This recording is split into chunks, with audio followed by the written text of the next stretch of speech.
नमस्कार दोस्तों, स्वागत है आप सभी का हमारे चैनल कृषि ज्योति पर। आज हमारे साथ हैं कृषि विभाग के सेवानिवृत्त सहायक निदेशक डॉक्टर मदन लाल जोशी जी, जो हमें जानकारी देने जा रहे हैं कपास की फसल पर लगने वाली गुलाबी सुंडी के बारे में। तो सर, आपका बहुत बहुत स्वागत है हमारे इस प्रोग्राम में। आ, नमस्कार। राम राम। सर, हमें अब आप ये कपास की फसल पर जो गुलाबी सुंडी लगती है उसके बारे में जानकारी दीजिए। कपास की फसल उत्तर भारत के श्री गंगानगर क्षेत्र कहूँ, राजस्थान कहूँ, हरियाणा, पंजाब कहूँ, लगभग गुलाबी सुंडी के प्रभाव से गत वर्षों में काफ़ी नुकसान हुआ है। तो ये गुलाबी सुंडी नाम के अनुरूप ही है। ये गुलाबी रंग की सुंडियां बहुत है, मगर आज हम हमारे किसान भाइयों को इस विशेष कीट के बारे में जानकारी से अवगत कराएंगे और इसके नुकसान, उसके नियंत्रण के बारे में विस्तृत रूपरेखा से किसान भाइयों को गुलाबी सुंडी की बात करेंगे। जी। सर, मुझे ये बताइए कि मतलब ये जो गुलाबी सुंडी है उसकी पहचान किसान भाई किस तरह से कर सकते हैं? कीट की पहचान हमारे गुलाबी सुंडी नाम से है, मगर एक बात बताऊं कि जो भी कीट है हमारे, इनका एक जीवन चक्र होता है जी। इनका जीवन चक्र में ये 4 प्रक्रियाएं पूरी करता है। अंडा, पहले अंडा देता है, फिर इसके अंदर लार्वा निकलता है, लार्वे के बाद में प्यूपा होता है और फिर तितली होती है। तो ये 4 तरह का जब किसान भाई अपने खेत में सर्वप्रथम देखता है तो पत्तों के निचले हिस्से पर अंडे देखता है, और वो अंडों में से फिर 5-4 दिन में लार्वा मतलब सुंडी निकल जाती है, और उस सुंडी का अपना जीवन चक्र पूर्ण करके वो भूमि के अंदर प्यूपा, जिसको शंख कहते हैं, वो शंख के रूप में चला जाता है, और वो निर्धारित अवधि के बाद में तितली बनकर बाहर आती है। तो ये इसकी 4 प्रक्रियाएं हैं, 4 इस जीवन चक्र की है। इन चारों की पहचान किसान भाइयों को हो, इसलिए पत्तों के नीचे के हिस्सों में अंडे देखने चाहिए। तो ये जो गुलाबी सुंडी है वो पौधों को नुकसान किस तरह से पहुंचाती है? हाँ, इसलिए हम गुलाबी सुंडी की, अभी चूंकि मई माह में है, अभी नरमे की बिजाई चल रही है, इसके लिए आवश्यक है कि ये गुलाबी सुंडी है, इसका एक विशेष नुकसान करने का तरीका है कि ये टिंडे के अंदर रहती है। सबसे बड़ी मजे की बात यह है कि 2 बीज जो अंदर कॉटन के बीज होते हैं, उन दोनों बीजों के बीच में रहती है। इसलिए इसका इस वक्त मई माह में जब बुआई हो रही है तो बीज का उपचार करना आवश्यक है, क्योंकि ये टिंडे के अंदर रहती है।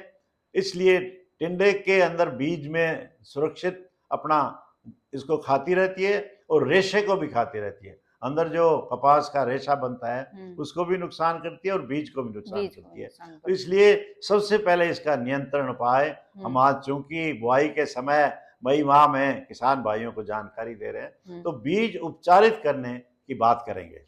तो जैसे कि आप बोल रहे हैं कि ये बीज के अंदर ही होती है, तो इसका रोकथाम किस तरह से कर सकते हैं किसान भाई?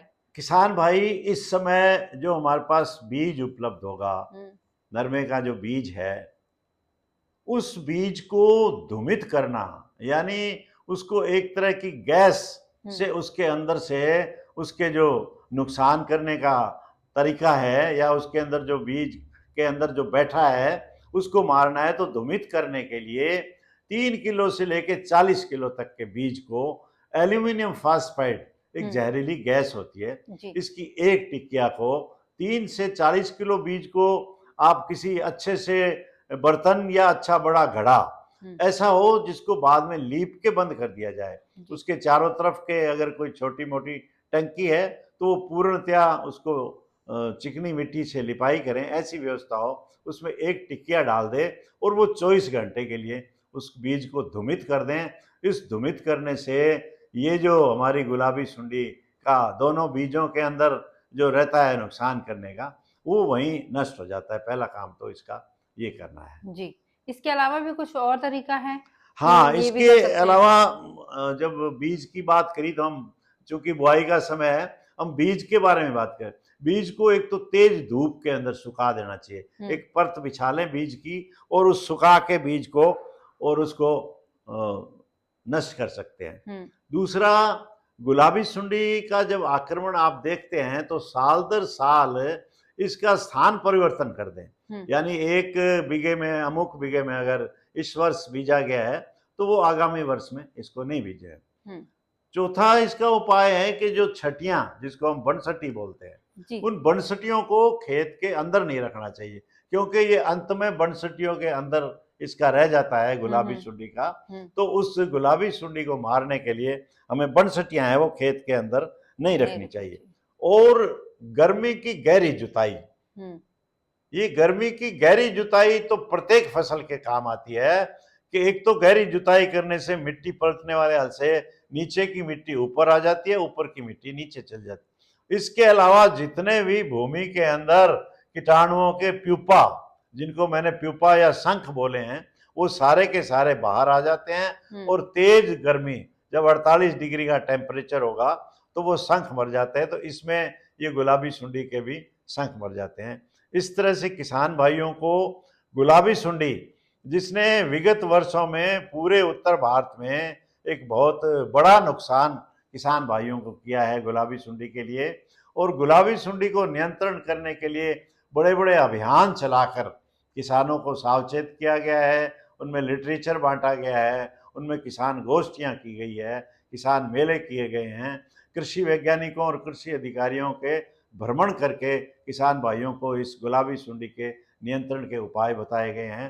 अतः किसान भाई अभी इस मई माह में जब अपने कपास, जिसको अमेरिकन कपास नरमा भी कहें, बिजाई चल रही है, तो इस गुलाबी सुंडी को नियंत्रण के लिए अभी से सावचेत रहें और इसके उपाय अपनाएं, ताकि गुलाबी सुंडी का नुकसान खड़ी फसल में नहीं हो। धन्यवाद सर, बहुत बढ़िया जानकारी आपने हमारे किसान भाइयों को दी। इसी तरह से नई नई जानकारी देते रहें और किसान भाइयों को लाभान्वित करते रहें। धन्यवाद। धन्यवाद।